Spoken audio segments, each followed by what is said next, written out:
Hey guys, TooSaucery here, and it's time for episode 6 for the quest to Gold Cap. Last video I said I was going to be doing a little talking about inscription, and that's what I'm going to be doing in this video to start it off. So if you guys watched episode 3, I talked a little bit about the Enigma seeds and the golden lotus from the Tiller's farm. After a few days of planting Enigma seeds, you'll notice that you'll have quite a few stacks of other herbs built up as well. And generally just selling the herbs on the auction house doesn't make you too much. Most herbs on my server, stacks that is, go for 15 to 20 gold. And I'm on a high population server, so I'm not really making much just by selling the herbs alone. So I just stopped selling herbs and started milling down them instead to craft glyphs. I'm not too picky with what I make. I literally just select have materials and will start at the top of the list and make my way down. If I know that a specific glyph will sell well, I usually create multiples of that one. But I generally try and get one of each crafted at minimum. So I create at least one of each glyph for a few reasons. One is that the glyph market is very unstable and almost no glyph stays the same price on my server for more than a day or two. And the second reason would be is that if I flood a specific glyph, I'll end up only selling 1 to 2 of them, and the rest will just sit there by somebody undercutting me and they won't sell. So they'll typically just sit there until my auctions expire, or I manually go and cancel them and put them back up. So I just try and spread the glyphs out among many different types. And even if I am only getting 5 to 10 gold a glyph, that's still making more than the 15 gold that I would have from selling stack of rain poppy or whatever I milled down, since you get multiple inks per stack. And you'll see here, as I'm looking over the prices on the auction house, there were a few Death Knight glyphs that were selling for a large amount.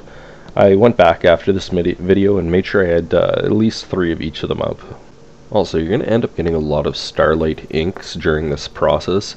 There's generally 2 things I do with them. I take a look over the auction house to see what the bind on equipped shoulder enchants are selling for at the time. If they're selling for 150 or more, I generally will make them and sell them. Sometimes they dip down under 100 gold, at which point I just don't bother at all. I'll either save the ink for another day, or I'll take a look to see how much this specific ink is selling, the Starlight ink is selling for at the time.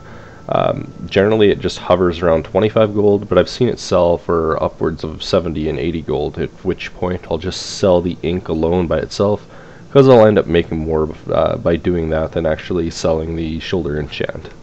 And now for the second half of this video. I'm going to be talking about thorium ore and jewel crafting. Now this is a very easy way to make some gold. First of all, on your server, take a look at the auction house to see what thorium ore is selling for, and then take a look to see what Azerothian diamonds, huge emeralds, and large opals are selling for. If these gems are all above 10 gold each, and you can get the thorium for under 50 gold a stack, you can actually make a nice bit of profit by prospecting the thorium ore into these gems. For this video, just to show you guys, I ended up buying 52 stacks of thorium ore for 2,295 gold. Once prospected, I had 66 Azerothian diamonds, 82 huge emeralds, 69 large opals, 30 star rubies, and 67 blue sapphires. The current value for all of those gems are 3,712 gold. That's a total profit of 1,417 gold for less than 10 minutes of work. The market will fluctuate a little bit before I get every one of those gems sold, so I might end up making a little bit more than that, or a little bit less. But regardless, it's still a huge profit for doing minimal work. And the last thing I wanted to talk about before I finish this video is Blizzard's enchanted Fade Dragon mount and the alterac brew pup pet that they released about 2 weeks ago. You can get both the mount and the pet on special rate now for $30. I believe that lasts until the end of the month. After that, the mount's going to be $25 and the pet will be $10. I recently got this bundle and I love the mount. It's not only probably the best looking mount in the game, but it also changes colors between 5 different colors. I believe it was red, blue, purple, yellow, green, something like that anyways. And the pet dog was really awesome as well. He gives you alcohol if you click on him, and how can't you love a pet that tries to get you drunk? So I've decided that I'm going to be giving away a second gift code for the enchanted Fade Dragon and alterac dog bundle to one of my luckiest subscribers. If you're currently not a subscriber, there will be an annotation button on the screen that you can click to subscribe to my channel.